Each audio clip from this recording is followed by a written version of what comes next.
tempat salat bagi umat Islam itu disebut dengan masjid. Masjid itu dari kata sajadah, sujud. Masjid artinya tempat untuk sujud. Ya. Di masa Nabi masjid itu dua macam. Ada masjid yang dipakai untuk Jumatan, disebut dengan al-masjid al-jami', masjid jami'. Ada masjid yang dipakai untuk 5 waktu saja. Itu biasa distilahkan dengan masjidul qaum, masjid satu kaum. Seperti misalnya Muaz bin Jabal, beliau mengimami salat 5 waktu untuk kaumnya. Tapi kalau Jumatan, ya beliau ke Masjid Nabawi. Hanya yang menghadiri salat Jumat itu lebih banyak.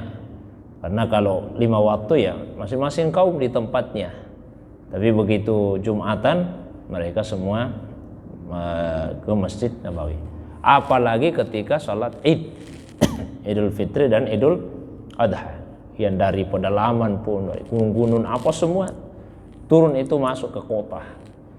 Sehingga kemudian Masjid Nabawi, kan dulu luasnya tidak seluas sekarang, akhirnya tidak mampu untuk menampung jamaah itu. Karena ketidakmampuan untuk menampung jamaah itulah, maka kemudian salat Id itu dilaksanakan di tempat yang terbuka. Ya, di tempat yang terbuka. Kita biasa istilahkan lapangan, ya, tempat terbuka. Bahasa yang digunakan di hadis itu adalah musalla. Itu malah istilah yang digunakan di hadis. Di hadis disebutkan yang pertama Nabi lakukan pada hari raya itu adalah kharaja ilal musalla. Beliau pergi ke musalla. Tapi coba kalau diterjemahkan letter lain, kok mana salat Idnya di musalla? Karena kalau kita di Indonesia ya musalla itu tempat salat yang ukurannya lebih kecil daripada masjid. Tapi kalau yang dimaksud musalla itu tempat terbuka. Dari kata salat. Jadi musalla itu tempat untuk salat, tempat yang terbuka. Nah, itulah sebabnya mengapa Nabi itu lebih sering melaksanakan salat Id di tempat terbuka daripada di masjid. Tapi Masjid Nabawi tidak bisa menampung jamaah yang banyak itu.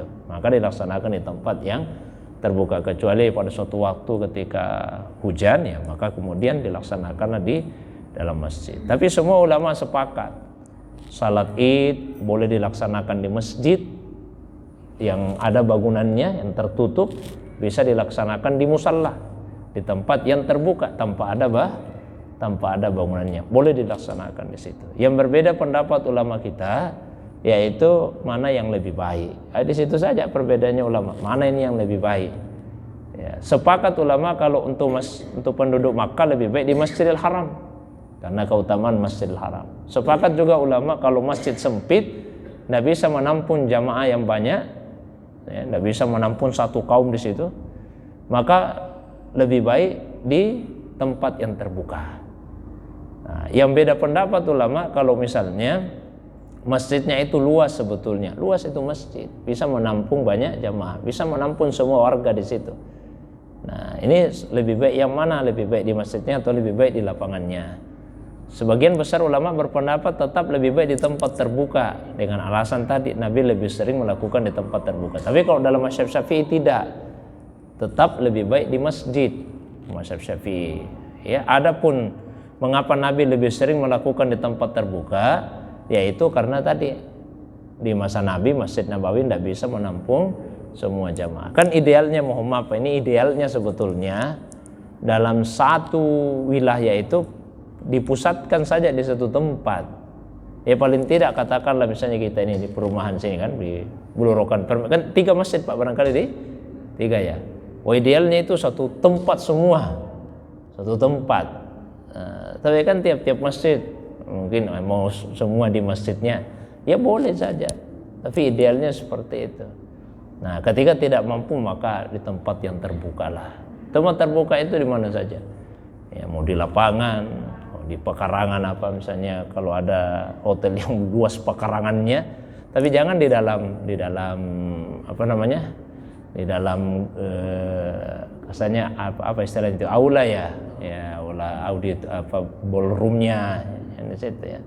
Ya kalau tidak bisa di masjid ya di tempat yang terbuka. Barangkali itu Pak. Wallahu a'lam bishawab.